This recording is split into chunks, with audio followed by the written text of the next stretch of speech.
Asalaamu calaykum waraxmatullahi wabarakaatuh. Ku soo dhawaada mar kale barnaamijkan taariikhda dunida. Maanta waxaan soo gudbin doonaa 10 masjid adduunka ugu weyn uguna quruxda badan dunida. Waxaan ka soo bilaabaynaa lambarka 10aad ilaa aan gaarno kan koowaad. Daawada sida aan wada ognahay, masaajiddu sida diintu inoo sheegtay waa goob Alle subxaanahu wa tacaala agtiisa lagu jecel yahay uguna khayrka badan dunida guudkeeda. Waana hoyga cibaadada iyo astaanta guud ee muslimiinta.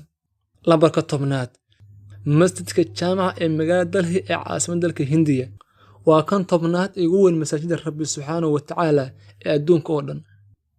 Masjidkani waxa uu leeyahay taariikh weyn oo la xiriirta muddada dheer ee uu jiray.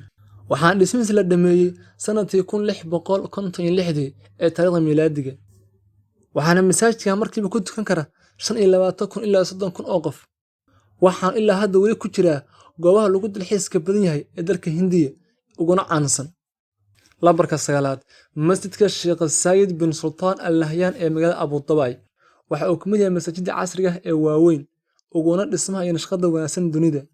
Masjidkan waxaa dhisay xaakimkii hore ee Sultanka Imaaraadka Carabta Sheikh Zayed bin Sultan Al Nahyan. Waxaana la bilaabay sanadkii 1996 waxaana la dhammaystiray sanadkii 2007. Masaajidkan waxaa dhisay injineer Turki ah oo lagu magacaabi jiray Yusuf Abdalik. Waxaana markiiba ku tukan kara 40,000 ilaa 50,000 oo qof. Dhismaha masaajidkan waxaa ku baxday lacag dhan $45 milyan. Waana masjidka 9aad ugu weyn dunida. Sidoo kale waxa uu ka mid yahay dhismayaasha UNESCO hay'adda qaramada midoobay oo qaabilsan dhaqanka iyo taariikhda ku dartay dhaxalka aadamaha. Lambarka 8aad Masjidul Jaamic Al Salax ee magaalada Sanca ee dalka Yemen waxa uu ka mid yahay masaajidda ugu waaweyn uguna quruxda badan dunida Islaamka, laakiin kuma jiro kuwa faca weyn ee taariikhiga ah. Masaajidkan waxaa dhisay madaxweyne hore ee dalka Yemen Ali Abdullah Salah. Waxaana dhismihiisa ku baxday adduun lacag lagu qiyaasay $50 milyan. Waa masaajidka ugu weyn dalka Yemen, waana kan 8aad ugu weyn adduunka. Waxaana dhismihiisa la dhameeyay oo xariga laga jaray sanadkii 2000. Lambarka 7aad masjidka Barish Maskawi ee magaalada Lahore ee dalka Pakistan. Masaajidka Barish Maskawi waxa ku yaala magaalada labaad ee ugu weyn dalka Pakistan ee Lahore. Waxaana ka mid yahay masaajidda ugu taariikhda dheer bariga qaaradda Aasiya iyo gacanka Hindiya.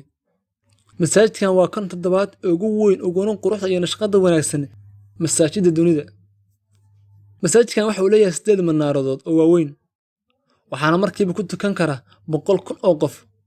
Waxaana dhismihiisa la bilaabay sanadkii 1670 waxaana la dhameeyay sanadkii 1673. Waxaana ka mid yahay dhismayaasha UNESCO ku dartay dhaxalka aadamaha.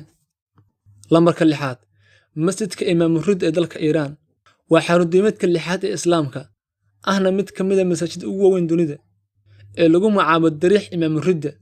Waxa uu ku yaalaa magaalada Masaj ee Jamhuuriyadda Islaamiga ah ee Iiraan. Masjidka Imaam Ridda ayaa ka mid ah goobaha ugu maqaamsan madhabta Shiicada, waxaana sanad kasta booqda 20 milyan oo dadka rumaysan madhabta Shiicada ee diinta Islaamka. Masaajidka Imaam Ridda waxaa ku tukan kara 100,000 oo qof. Waana mid ka mid ah masaajidda taariikhiga ah ee Islaamka. Waxaana la dhisay qarnigii 13 ee miilaadiga, taas oo ka dhigaysa inuu jiro 720 sannadood. Lambarka 5aad masjidka Boqor Xasanka labaad ee Casablanca ee dalka Morocco waxaa ku yaala xeebta Atlantika. Waana kan 5aad ee ugu weyn adduunka, isla markaana ugu quruxda badan. Masaajidkan ayaa qaybna bariga ku taala, qaybta kalena badda dhexdeeda ka dhisan tahay. Masaajidkan waxaa la furay sanadkii 1994 waxaana ku baxday dhismihiisa lacag dhan $800 milyan Mareykanka ah. Waxaana markiiba ku tukan kara oo uu qaadayaa 120,000 oo qof.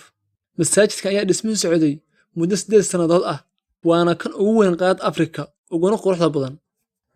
Lambarka 4aad masjidka Xurriyadda ee Jakarta ee dalka Indonesia.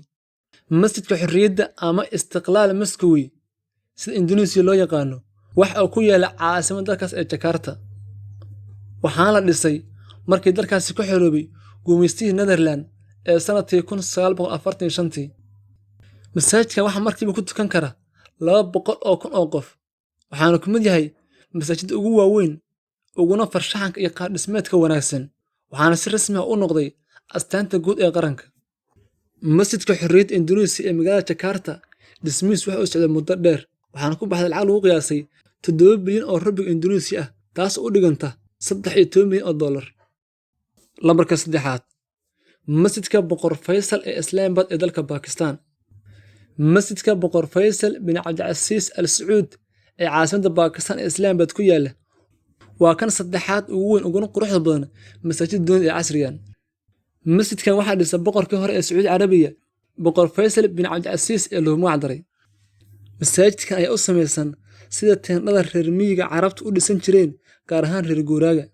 masjidka boqor faysal ee Bakistan waxaa ku tukan kara 300,000 oo ruux, waxaana dhisay injineer Turki lagu magacaabi jiray Fadid Dalakoy.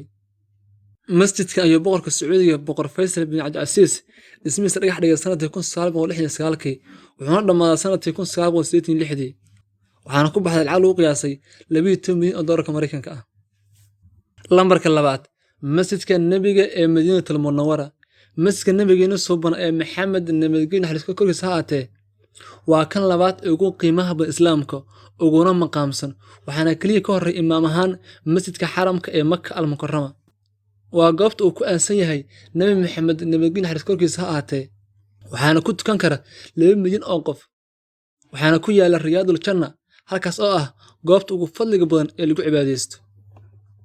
lambarka koobaad, masjidka barakeysan ee xaramka ee Makka al-Mukarrama. masjidka xaramka barakeysan ee Makka al-Mukarrama ee Sacuudi Carabiya waa masjidka imaam ahaan ugu horeeya muslimiinta, waana qiblada, waxaana ku taala Kacbada lagu duwaafo waqtiga xajka, waana kan koobaad ee ugu weyn masaaxad ahaan, waana kan ugu horeeya quruxda dhinac kastaba. masjidka xaramka barakeysan ee Makka al-Mukarrama waa hoygii koowaad ee Allah subxaanahu wa tacaala lagu caabudo, cibaadada iyo masjid ahaan loo dhiso. waxaa dhisay malaa'ig, kadibna waxaa dib u hagaajin ku sameeyey Nabi Ibraahim calayhi salaam iyo wiilkiisa isna nebiga ahaa ee Ismaaciil. saban kasta masaajidkan waa la ballaariyaa, waxaana ku tukan kara 2 milyan oo qof, wuxuuna ku fadhiyaa dhul baaxaddiisu dhan tahay 357,000 oo mitir afar jibaaran.